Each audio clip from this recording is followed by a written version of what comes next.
Quelle est la différence entre une PME et une grande entreprise? Est-ce simplement une question de nombre d'employés? Est-ce une question de chiffre d'affaires?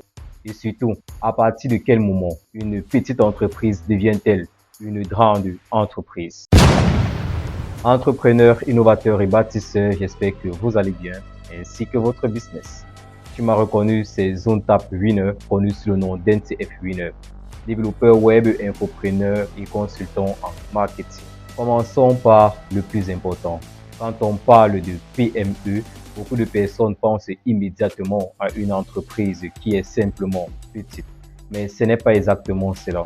PME signifie petite et moyenne entreprise. Et au Cameroun, la définition est encadrée par la loi. Une PME est une entreprise qui emploie au plus 100 personnes et dont le chiffre d'affaires annuel hors taxes ne dépasse pas 3 milliards de francs CFA. Donc, contrairement à ce que certaines personnes pensent, une PME peut déjà être une entreprise très importante. Imaginez une entreprise qui réalise 500 millions, 1 milliard ou même 2 milliards de francs CFA de chiffre d'affaires par an. Elle peut toujours être considérée comme une PME au sens de cette classification. Mais alors, comment classer des entreprises? Pour bien comprendre, il faut regarder principalement deux critères, le nombre d'employés et le chiffre d'affaires. Commençons par la très petite entreprise, la TPE. Une TPE emploie au maximum 5 personnes et réalise un chiffre d'affaires annuel hors taxes ne dépassant pas 15 millions de francs CFA. Ensuite, nous avons la petite entreprise. Elle compte entre 6 et 20 employés avec un chiffre d'affaires supérieur à 15 millions et pouvant aller jusqu'à 250 millions de francs CFA. Puis, nous avons la moyenne entreprise. Elle compte entre 21 et 100 employés et réalise un chiffre d'affaires supérieur à 250 millions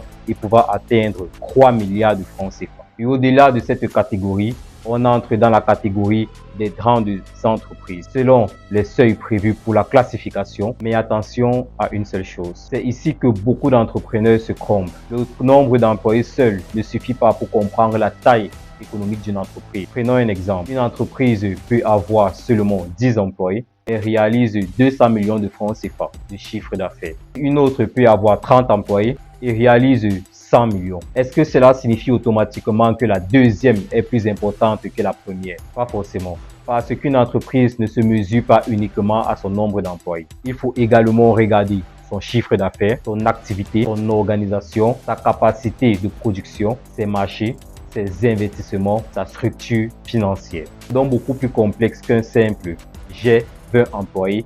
Donc, je suis une petite entreprise. Et c'est là que ça devient intéressant parce que lorsqu'on traite une entreprise, notre objectif ne devrait pas seulement être « je veux avoir beaucoup d'employés ». Non.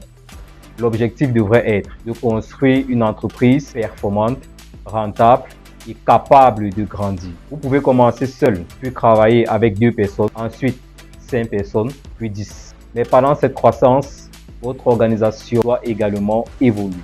Votre comptabilité doit évoluer, votre marketing doit évoluer, vos outils doivent évoluer, votre manière de gérer vos clients doit évoluer et surtout votre manière de penser doit évoluer.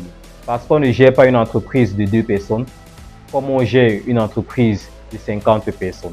Petite entreprise ne veut pas dire petite ambition.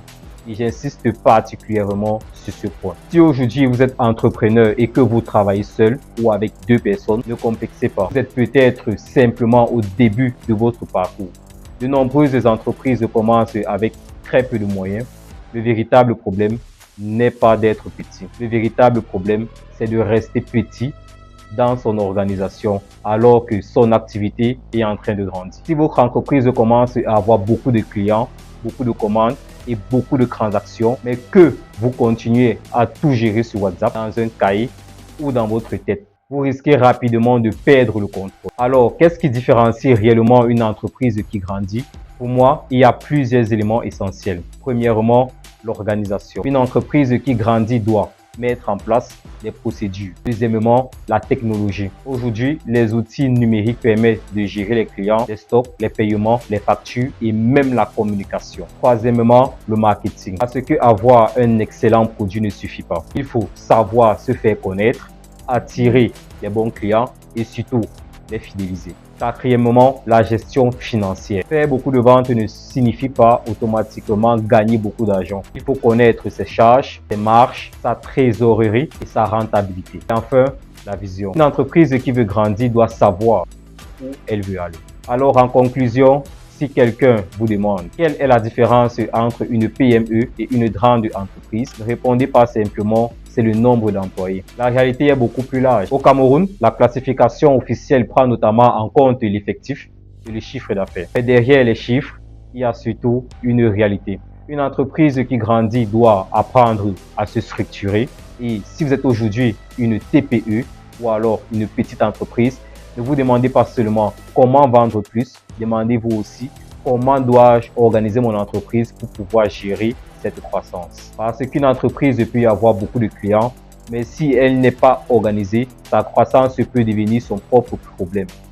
Alors, si vous êtes entrepreneur, dites-moi en commentaire, vous êtes actuellement une TPE, une petite entreprise ou alors une moyenne entreprise. L'innovation commence par une idée.